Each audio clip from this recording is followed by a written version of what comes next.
వైఎస్ఆర్సీపీ అభిమానుల కోసం ఈ స్పెషల్ క్విజ్. ముందుగా ఈ వీడియోని లైక్ చేసి మన ఛానల్ ని సబ్స్క్రైబ్ చేసుకోండి. ఫస్ట్ క్వశ్చన్, వైఎస్ఆర్సీపీ పార్టీకి ఎన్నికల సంఘం గుర్తింపుని ఎప్పుడిచ్చింది? 4, 3, 2, 1. Answer June 2011. నెక్స్ట్ క్వశ్చన్, వైఎస్ఆర్సీపీకి ఎన్నికల గుర్తు ఫ్యాన్ ని ఎప్పుడు కేటాయించారు? 4, 3, 2, 1. ఆన్సర్ 2013. నెక్స్ట్ క్వశ్చన్, 2019లో వైఎస్ఆర్సీపీ ఎన్ని లోక్సభ సీట్లు గెలిచింది? 4, 3, 2, 1. ఆన్సర్ 22. నెక్స్ట్ క్వశ్చన్, 2017-19 మధ్య జరిగిన ప్రజా సంకల్ప యాత్రలో జగన్మోహన్ రెడ్డి గారు మొత్తం ఎన్ని కిలోమీటర్లు పాదయాత్ర చేశారు? 4, 3, 2, 1.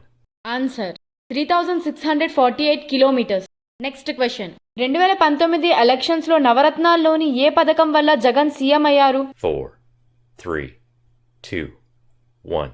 ఈ క్వశ్చన్ కి కనుక మీకు ఆన్సర్ తెలిసినట్టయితే కామెంట్ చేయండి. అలాగే కామెంట్లో జై జగన్ అని మెన్షన్ చేయండి.